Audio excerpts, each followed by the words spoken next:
So we are out in the Redwood Mountains and it's early May and it's perfect time for some landscape photography because usually this time of year, fog and marine layer roll off the coast and they'll sit right over these mountains. But due to really warm conditions and a lot of sunshine down in Northern California where we're at, it breaks off the clouds in the middle of the day. So usually you'll get conditions like this, and then if you get lucky, some light rays as well. We just walked into this huge redwood grove and you see the fog is starting to get pretty thick up there and the sun keeps poking through here. But I have my camera set up over here, and usually when I'm back in, or when I'm out backpacking at any scene where it just feels huge and it's really hard to grasp the size of the scene from just seeing it on a photo without something else for scale or perspective, I'll take a few shots where I'm just next to the massive things or in the trail or something like that. And then I'll have those with the rest of my portfolio that I put on my website. What I always do when I visualize these is I first get my camera all set up, level it out right there, and then I usually balance it on one side with whatever I'm trying to show perspective with. So in this case, it's this tree. So the whole left-hand side of the composition is that tree. And there's light rays that keep flooding down in there. And then I'll use the trail as a leading line. It'll kind of grab your eyes in the bottom right of the scene, and it'll just pull you into where I'll be standing right back there when I hike through this scene. So let me give you a quick example of this balance that I like to do when I put people within a scene. So you can see the main center of attention of this subject is this area back here and the rainbow going on. And it was really hard to see the scale of this scene without people in the foreground. So I put my brother and my friend down here on the left-hand bottom edge, and that kind of grabs your attention right here. And then they're gonna move from that back into the rest of the scene, and these are kind of balanced on both sides. So here's another example where I use the exact same technique. This is probably a 2,000-foot vertical face right here, and you can see these massive icebergs down here. These are probably the size of an 18-wheeler truck, but it was really hard for me to show the scale of this scene without having people on the right-hand side.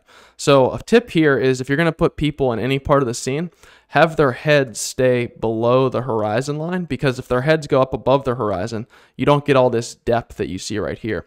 So I have all this dark in the foreground, and then I use the people right here to balance all this on this side of the scene. So you can see it's balanced on both sides. If your eyes start right here and start to move into the scene, follow these leading lines, they'll grab the people. Or if your eyes start over here where the people are, it's pretty dark down here, so they'll use a dark to light transition to move back into the rest of the scene. I have my focus point right here, and I always just set my focus point right where I'm gonna be standing. So I'll be standing on the trail here.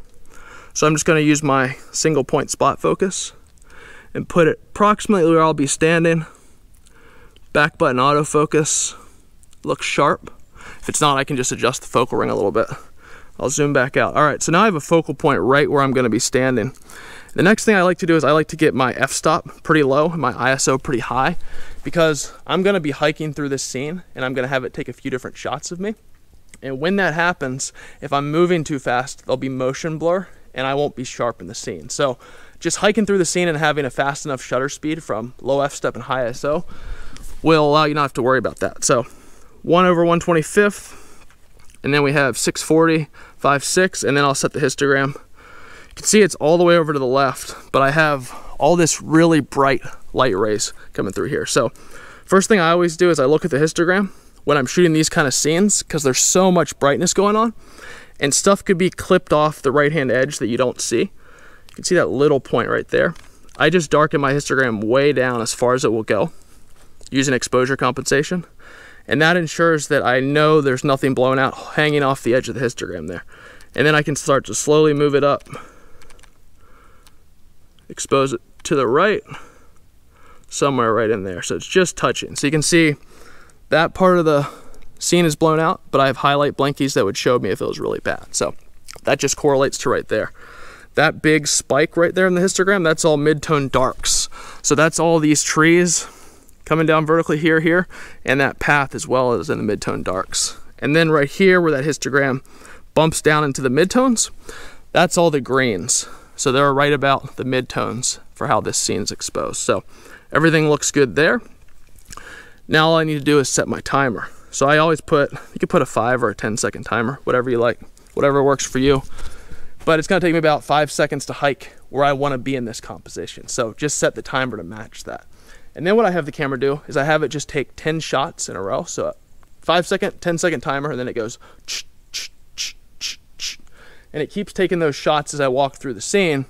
And then you can do some walking with your back towards the camera and then coming at the camera, and then you'll have 10 or 20 shots you can pick from when you get home. So you don't have to worry about just having one specific shot to nail. So I always get all this set up, dial those settings in, and then I'm just watching for this fog to blow off the coast here. And you can see how it just comes up out of these valleys, and we're on a ridgeline now. But this is such a cool spot.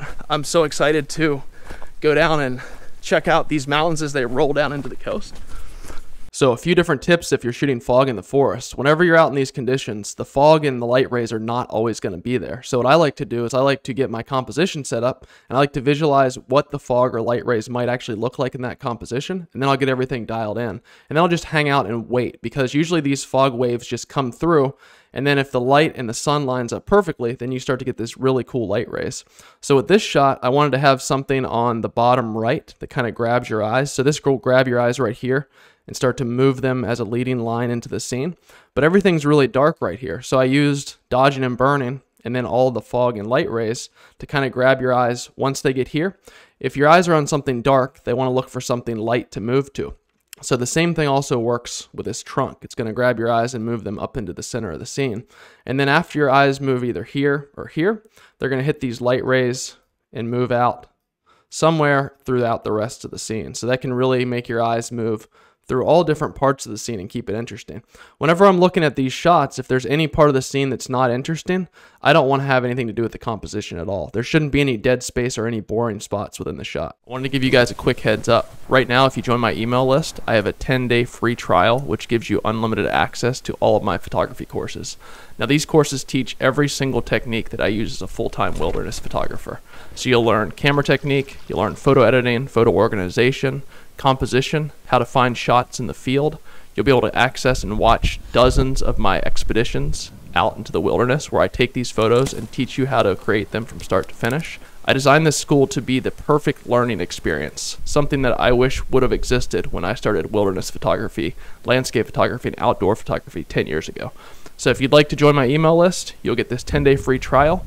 You'll also get a bunch of other good stuff, including access to my PDF library, which includes all of my photography guides, which you can take out in the field to shoot with you.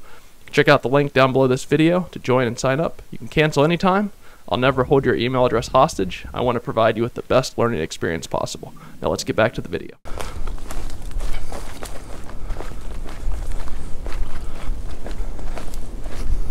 So I've been following this ridge line for about 3 miles now, and just getting to the section where it's going to start dropping down in elevation. Eventually I'll wind up right on the Pacific Ocean. There's a big stretch of wilderness beach down there, so we'll either be camping on the beach or back in these redwood forests off the beach. Got to get down there and scope it out and see what looks good.